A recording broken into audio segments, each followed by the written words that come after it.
Welcome back to Chennai மொட்டை மாடி கோழி வளர்ப்பு. இன்றைக்கி நம்ம என்ன வீடியோ பார்க்க போகிறோன்னா, நம்ம கோழி வந்து இப்போ அடைப்படுத்திருக்கு. ரொம்ப நாளாக வந்து கோழி அடைப்படுக்குமான்னு வெயிட் பண்ணி முட்டையெல்லாம் எடுத்து வச்சு அடைப்படுக்காமல் எடுத்து நான் யூஸ் பண்ணியும் ஆரம்பிச்சிட்டேன். அப்போவும் கொஞ்சம் முட்டை வந்து ஸ்டாக் வச்சுட்டே இருந்தேன். இப்போ பார்த்தீங்கன்னா கடைசி வீடியோவில் பார்த்துருப்பீங்க, நான் வந்து இந்த கோழி காமிச்சு அடை படுக்க போகுதுன்னு சொல்லிட்டு. பட் அது அடை படுக்கிற மாதிரி ஃபுல் டே படுத்துட்டு இருந்தது.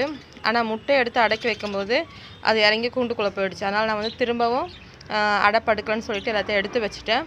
நான் வந்து உமியும் வைக்கோலும் எடுத்து வச்சுருந்தேன். அப்போ மழை வந்ததுனால என்ன ஆயிடுச்சுன்னா, இது அடை படுக்காதனால முட்டையெல்லாம் எடுத்துன்னு போயிட்டேன். பட் அந்த உமியும் இதுவும் என்னாச்சுன்னா, நம்ம கூண்டில் வச்சுருந்தோம். அது ஒரு ஓரமாக வந்து கொஞ்சம் கேப்பில் என்னாச்சுன்னா மழை பட்டு, அது இல்லாமல் மேலே லவ் பேர்ட்ஸ் கூண்டு இருக்கு இல்லையா, அதுக்கு தண்ணி வச்சுருந்தோம். அதெல்லாம் பட்டு என்னாச்சு, ஃபுல்லாக ஈரமாகிடுச்சு. அதனால் இந்த டைம் வந்து அடை வச்சுட்டேன். இந்த டைம் யார் அடைப்படுத்து நமக்கு கோழி குஞ்சு கொடுக்க போகிறதுனா, எப்பவும் போல் நம்ம கருப்பி தான். திடீர்னு பார்த்தீங்கன்னா அடுத்த நாள் கருப்பி அடைப்படுக்க ஆரம்பிச்சிருச்சு முட்டையை பார்த்த உடனே.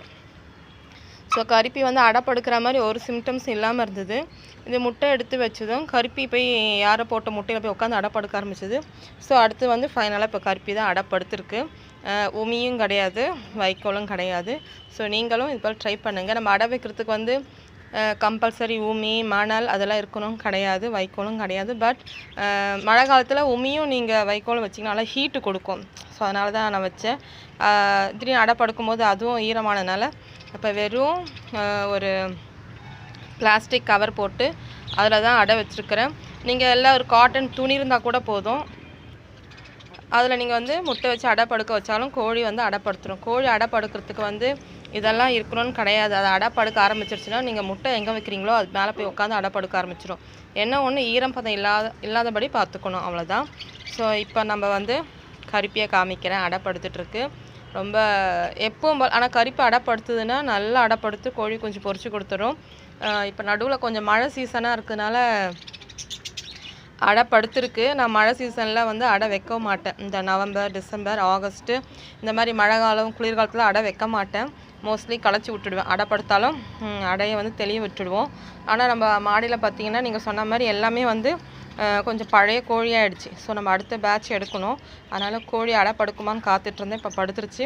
அதனால் மழை காலமாக இருந்தாலும் பரவாயில்ல, குளிர்காலமாக இருந்தாலும் பரவாயில்ல, இப்போ அடை வச்சுட்டோம். ஸோ எத்தனை கோழி குஞ்சு வருதோ அத்தனை வளர்க்க ஆரம்பிச்சிடலாம். இப்போ நான் வந்து ஒரு 9 முட்டை வச்சுருக்கிறேன். அது எத்தனை கோழி குஞ்சு பொரிக்கும் தெரியல.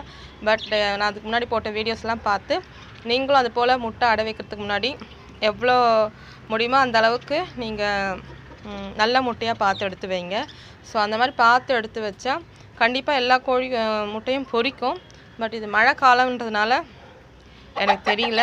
நான் எப்போவுமே இந்த ஏப்ரல், பிப்ரவரி, மார்ச், ஏப்ரல் அந்த மாதிரி வெயில் காலத்தில் வைப்பேன்.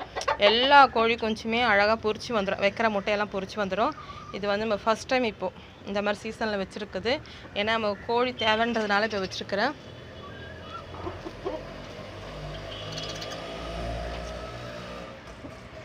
ஸோ இங்கே ஒரு தனியாக ஒரு இடம் வந்து நாங்கள் பிரிச்சுட்டு இதில் தான் பார்த்தீங்கன்னா நம்ம கருப்பி படப்படுத்துருக்கு. ஸோ அரிசி பை தான் எப்பவும் போல் ஒரு அரிசி பை வச்சுட்டு அதில் நான் முட்டையை வச்சுட்டேன். ஏற்கனவே ஒரு துணியெலாம் வச்சுருந்தோம். அது என்ன ஆச்சுன்னா இங்கே மாடியில் மேலே பாருங்கள், இது ஓப்பனாக இருக்கும். மேலே லவ் பேர்ட்ஸ்க்கு வச்ச தண்ணியெலாம் கருப்பி மேலே விழுந்து ஈரமாகிடுச்சு. அது இல்லாமல் வைக்கோலும் பார்த்திங்கன்னா இந்த கேப் ஈரத்தில் வந்து அதெல்லாம் ஃபுல்லாக ஈரமாகிடுச்சு. அதனால் எல்லாத்தையும் எடுத்து போட்டு இப்போ வெறும் இந்த அரிசி பையில் தான் முட்டையை வச்சு கோழி உட்காந்துருக்கு. கருப்பி தான் உட்காந்துருக்கு. கருப்பிக்கு வந்து உள்ளேயே வந்து தண்ணியும் தீனியும் பக்கத்துலேயே வச்சுட்டோம். அதே போல் தண்ணி கொட்டினாலும் அந்த கூண்டுக்குள்ளே போகாத அளவுக்கு நம்ம வந்து தனியாக ஒரு ட்ரே வச்சுருக்குறோம். அதனால் வந்து தண்ணி கொட்டினாலும் பார்த்திங்கன்னா கீழே இந்த கேப்பில் தான் போகும், தவிர முட்டையை போய் நினைக்காது. ஸோ அதனால் நீங்கள் எப்போயுமே அடை வைக்கும்போது தண்ணியும் தீனியும் கொஞ்சம் தள்ளி வைங்க. அது நம்ம அடைப்படுத்திருக்கிற இடத்த வந்து ஈரமாக்காமல் பார்த்துக்கணும். ஸோ நான் உங்களுக்கு அப்பப்போ கோழியோட இந்த கருப்பியோட அப்டேட் கொடுக்குறேன். அடைப்படுத்துறதுக்கு எத்தனை கோழி கொஞ்சம் பொரிக்குதுன்னு பார்க்கலாம். ஆனால் கருப்பி அடைப்படுத்துதுன்னா நல்லா அடைப்படுக்கும், நல்லா கோழி குஞ்சு பொரிச்சு கொடுக்கும். அதில் வந்து நம்ம கருப்பி அடைப்படுத்து தான் இவ்வளோ கோழி குஞ்சுங்களும் வந்தது. இதெல்லாமே நம்ம வந்து அடை வச்சு எடுத்த கோழிக்குங்க தான், எதுவுமே வந்து நம்ம வாங்கலை. இந்த வெள்ளை சேவல் தான் கயிறாளி வெளியே வாங்கினது. மீதி எல்லாமே நம்ம அடை வச்சு எடுத்த கோழிங்க தான். இங்கே கூண்டுக்குள்ளே இருக்கு பாருங்கள். இவங்க 2 பேருமே நம்ம அடை வச்சு எடுத்த சேவல் தான்.